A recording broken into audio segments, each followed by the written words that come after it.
Hey lovers, welcome back to another episode of Cha Cha Cha. And this. Am I really that much to handle? Breaking these niggas down like a camera. You don't really did know you are. Yes, we're back and we better. So, you know what we do here? We talk, we just, we relate, we rub minds together. And I try my possible best to remind you that you're the main character in your life story. Because if not you, then who? Anyway, so welcome back again. And we're talking about something very controversial today. And it's something that makes people make all the right choices and right decisions for other people and all the wrong decisions for themselves. And I'm talking about people pleasing. So oftentimes people don't realize how much they make their lives overly centered on other people. For instance, you could see somebody in a relationship that is clearly not doing anything for them. It is not developing them. It's not adding to their life.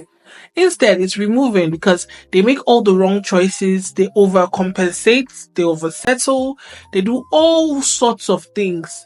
Stay in a relationship that they are not happy. They probably don't even like the person enough.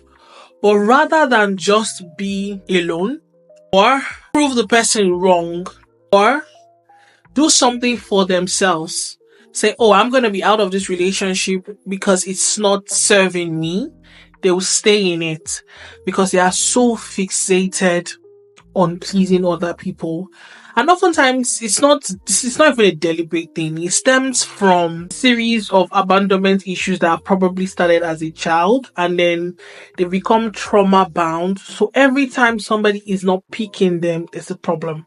So you find them overcompensating in everything. They overcompensate in friendships, overcompensate in relationships, compensate in the workplace because you're probably working and your team, you're left to do almost all the work. But rather than complain because it's not serving you, you don't have time to do anything else. You keep doing it because you don't want to confront everybody. You avoid confrontation like your life very much depends on it because you don't want anybody to say, oh, she's not a good person or he's not a good person. You don't want to be on in anybody's bad book.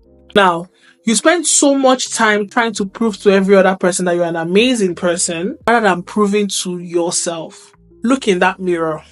If you're not looking at the mirror presently when you're watching it, go into your bathroom or go into your room and look in the mirror. Do you see anybody else? Do you see anybody else? No. So what does that tell you? You only matter. And I know that it's not easy.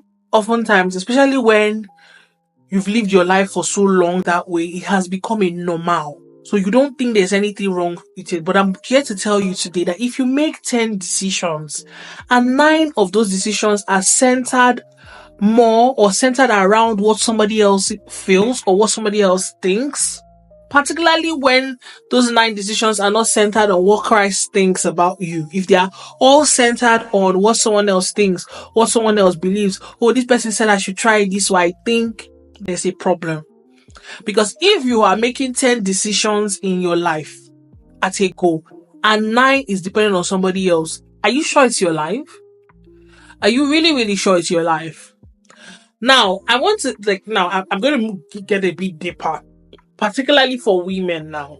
People pleasing has become so much of a second skin that a lot of women don't realize that they are dating people and they're not dating because they're in love with such person. They probably don't even like, you know when you're with somebody and you like the person, forget about love. You like the person, the way the person is. You like everything about them. There are a lot of women in relationships that don't like the people they're dating.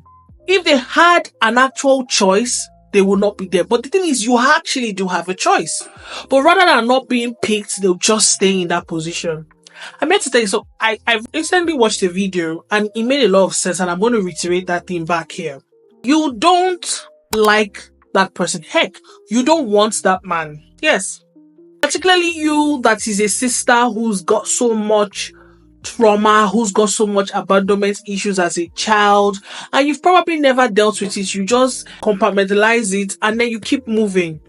That man you're presently with, particularly if you know that that person is not doing anything for your life, you know your hearts of your heart, you know that she's not moving forward. You don't want that man. You just like the idea of him wanting you. You don't like him. You don't want him. If people could actually walk around with a mirror or an X-ray that allows you to see the minds of people, you know you do not want that man.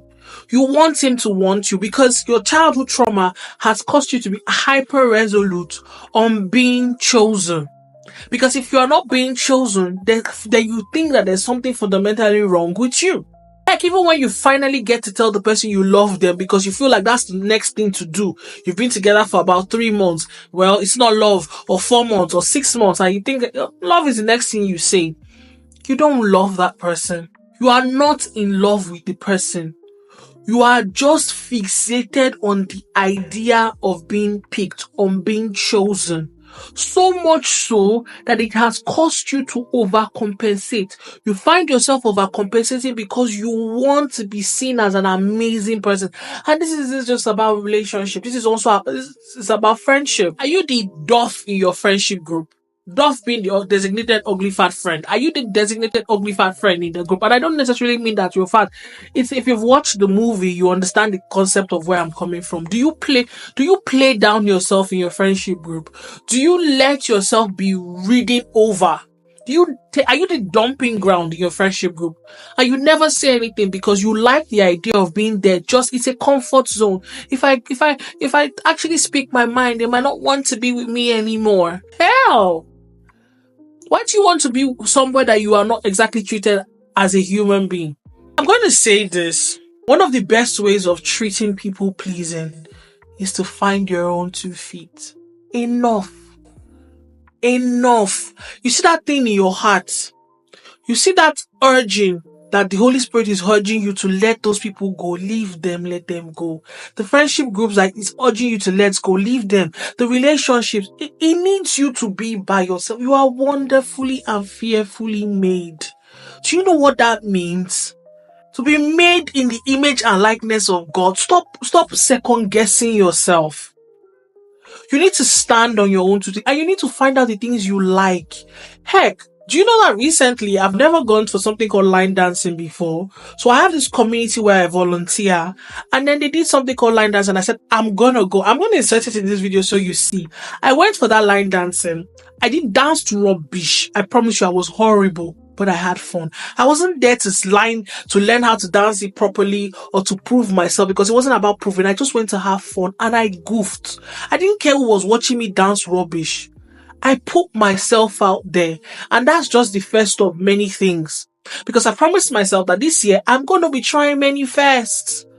I'm going to be trying many first. I want to see the hobbies that I have, the things that I love. Because as you're growing, you're evolving. You're not the same person you were 5 years ago. Allow yourself be alone. Enjoy and sit in that stillness and that quietness. Allow yourself be. So that you can know that this nonsense is not for you. You can know the kind of things that you could take and the things that you cannot tolerate. Stop allowing people give you the crumbs of the table. Everybody was died for. It's not like as if there's a special. Stop allowing people give you the crumbs. You are enough. You are more than enough. Heck, I don't know how loud I have to say this, but you are more than enough. Stop kissing people's ass. Stop pleasing people to the detriment of your own sanity. Stop doing so. Now, I have an e-guide. It's very brief. Yeah, I have broken it down on how you can actually deal with people pleasing. It's very short. If you're interested, holla. I'm going to attach the link to it. But even if you don't want to, go on your own personal research. But today, if there's anything you take out of this video, if there's anything, nobody else cares. Nobody's going to take care of you more than you take care of yourself. Nobody cares. So start looking after yourself. Start picking you. And do away with all those companionships and relationships that do not serve you any purpose. I hope you have learned something today. And thank you for coming to my TED Talk. I love you. See you some other time. Mwah, mwah, mwah.